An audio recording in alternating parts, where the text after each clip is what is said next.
নমস্কার বন্ধুরা, আশা করি পরমেশ্বরের কৃপায় আপনারা সকলে বেশ ভালো আছেন।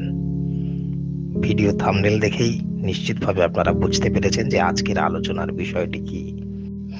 কোনো একটি ভিডিও দেখে আমাদের এই পরিবারের একজন সাবস্ক্রাইব বন্ধু প্রশ্ন করেছিলেন যে আমাদের জীবনে কেন দুঃখ আসে, এই বিষয় নিয়ে আলোচনা করুন। তাই আজকের বিষয় হলো আমাদের জীবনে সত্যি সত্যি কি দুঃখ আসে, বা দুঃখ আসলেও কেন আসে, কি তার ব্যাখ্যা, এ বিষয়ে আলোচনা করা হলো।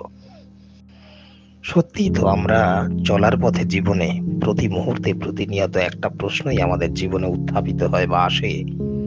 সেটি হলো, আমি এত ভালো কাজ করেছি বা সে এত ভালো কাজ করেছে, তা সত্ত্বেও আমাদের জীবনে বা তার জীবনে কেন এত খারাপ কিছু ঘটছে। পৃথিবীতে অনেক ধরনের মানুষ বসবাস করেন। কেউ খুব ভালো, তো কেউ খুব খারাপ। এমন কিছু খারাপ মানুষ আছেন যারা কোনো রকম খারাপ কাজ করতে দ্বিধাবোধ করেন না। সব থেকে বড় কথা হলো, খারাপ কাজ করতে গিয়ে একবারও তাদের হাতও কাঁপে না। অবলীলায় তারা সেই কাজ করে ফেলে। আবার কিছু মানুষ রয়েছে যারা খারাপ কাজ করার কথা মাথায় আনতে পারেন না। সবসময় তাদের ভয় হয়। একটু খেয়াল করেই যদি দেখেন, তাহলে দেখা যাবে ভালো মানুষ সব থেকে বেশি কষ্ট পায়। সব ক্ষেত্রেই তাদের অনেক বেশি চিন্তা করতে হয়, কিন্তু ভালোদের সঙ্গেই বেশি খারাপ হয়ে থাকে। তার ব্যাখ্যাও দিয়েছিলেন ভগবান শ্রীকৃষ্ণ। ভালো মানুষ ভাবে কোনো খারাপ কাজ করলে যদি পাপের শাস্তি ভোগ করতে হয়, এই ভেবে খারাপ কোনো কাজ করতে তারা ভয় পান। এভাবেই তারা আরো বেশি কষ্ট ভোগ করে থাকেন। আর যারা খারাপ কাজ করে, তাদের তো পাপের ভয় থাকেই না, বরং তারা অন্যায় কাজ করেও বেশ সুখেই থাকেন। কখনো ভেবে দেখেছেন এরকমটা কেন হয়? হয়তো সবার মনেই এরকম প্রশ্ন আসে।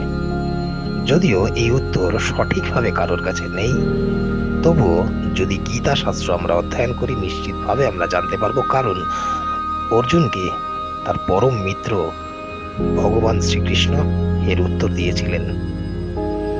ভগবান শ্রীকৃষ্ণ বলেছিলেন, মনে হয় যে ভালো মানুষের সঙ্গেই সবসময় খারাপ হচ্ছে, কিন্তু আদেও তেমন কিছু হয় না।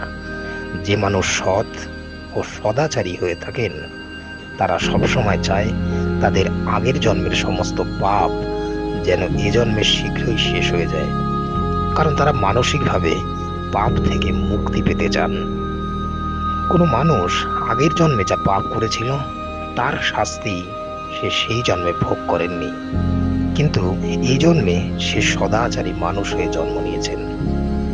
আগের জন্মের শাস্তি হিসেবে তাকে পাপ কর্মের শাস্তি এ জন্মে ভোগ করতে হচ্ছে।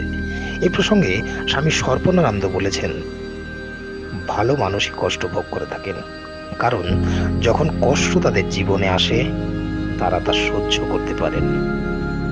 আর খারাপ মানুষেরা সর্বদাই সুখী থাকেন, কিন্তু তারা জানেনই না এ জন্মই শেষ জন্ম নয়।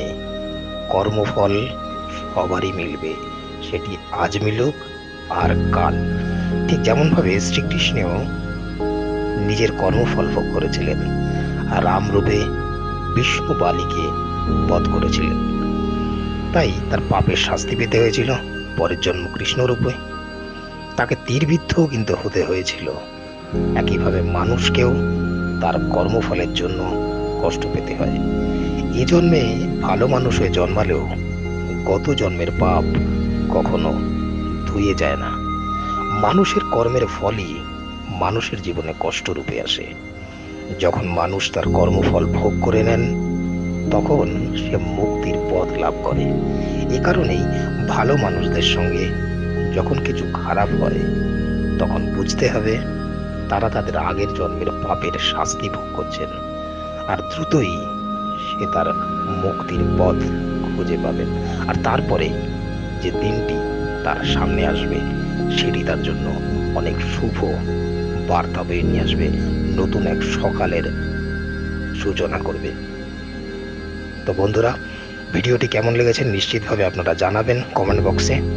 আর যদি সত্যি ভালো লেগে থাকে, তাহলে ভিডিওটিকে আরো শেয়ার করবেন নিজেদের বন্ধুদের মধ্যে। যাতে তারাও এই পরম জ্ঞানী হতে পারেন। তো বন্ধুরা, এই ছিল আজকের গুরুত্বপূর্ণ আলোচনা। যদি ভিডিওটি ভালো লেগে থাকে তাহলে অবশ্যই কমেন্ট বক্সে আপনার মতামত জানাতে ভুলবেন না। আরও এমন ধরনের নিত্য নতুন ভিডিও পেতে চ্যানেলটিকে সাবস্ক্রাইব করে পাশে থাকা বেল আইকনটি ক্লিক করে দেন, যাতে নিত্য নতুন ভিডিও আপনি সবার আগে দেখতে পান।